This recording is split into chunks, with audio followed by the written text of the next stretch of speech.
Et que pensez-vous de l'intelligence du peuple à creuser ces galeries? C'était très astucieux comme mode de résistance. Aujourd'hui, ils ont élargi. À l'époque, ça devait être beaucoup plus étroit. À l'époque, ça devait être beaucoup plus étroit. Je savais qu'il y avait des galeries, mais je n'avais pas imaginé que ces galeries étaient aussi denses, un réseau aussi riche, aussi dense. Et j'ai appris qu'il y a 2/3 des galeries qui n'ont pas encore été découvertes. Donc, ce qui fait que ici, il y a maintenant près de 80 ans, c'était un haut lieu de résistance, un haut lieu de la capacité d'un peuple à s'organiser pour résister. Je suis toujours très intéressé par la visite des galeries, parce que d'abord c'est une forme de défense classique. Dans tous les pays, dans tous les peuples, dans tous les temps, les hommes se sont cachés comme ça. Et ici, ils ont quand même creusé des galeries, mais qui existaient déjà pour certaines dès le 19e siècle. Donc voilà, donc c'est une forme de défense classique, très sophistiquée, très dense, très riche. Et voilà, j'ai découvert à la fois un village, je connaissais les villes, enfin certaines du moins, depuis mon arrivée il y a quelques jours. Évidemment, les deux plus grandes, Beijing et Nanjing, qui étaient deux capitales en réalité. Nanjing était ancienne capitale. Ancienne pendant des siècles, et puis la nouvelle capitale. Donc, me voilà plongé dans un village de 700 habitants, je crois. Eh bien, il y a une vraie vitalité, il y a un vrai bonheur de vivre dans ce village, une nature exceptionnelle, magnifiquement conservée. Et puis, j'étais beaucoup intéressé par cette histoire des séquoias, cloche qui résonne, qui prévient. Donc tout ça, c'est une solidarité humaine face à l'agression et comment une solidarité humaine s'organise pour résister. Et je pense qu'un jour, on pourra faire des études comparées entre les résistances européennes et les résistances chinoises, les points communs et les points différents. Et je pense que ce qui est parmi les points communs, c'est l'esprit de solidarité.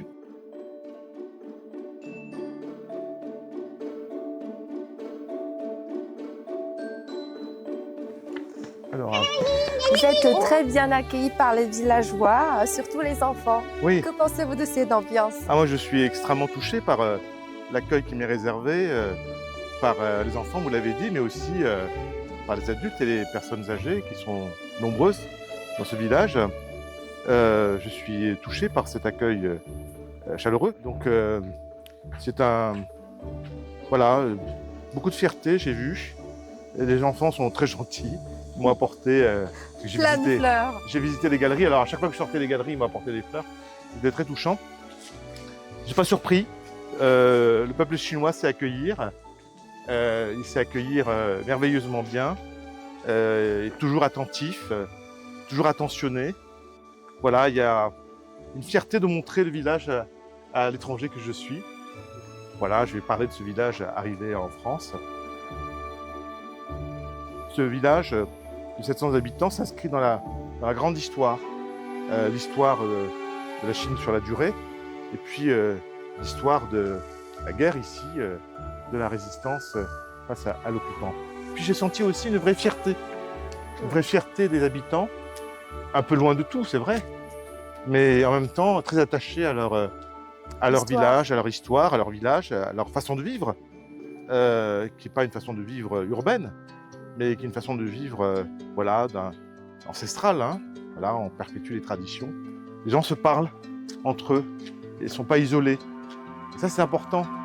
Dans les sociétés modernes, les gens sont isolés. La modernité crée de la solitude. Eh bien ici, non. Les gens ont gardé les liens de solidarité. Ils ont gardé des liens de solidarité entre eux, et puis ils sont curieux. Eh bien voilà, moi je trouve que c'est une séquence extrêmement intéressante pour moi, historique d'abord, parce qu'on a visité les galeries, et humaine, parce que j'ai rencontré la chef du village, les anciens, les jeunes.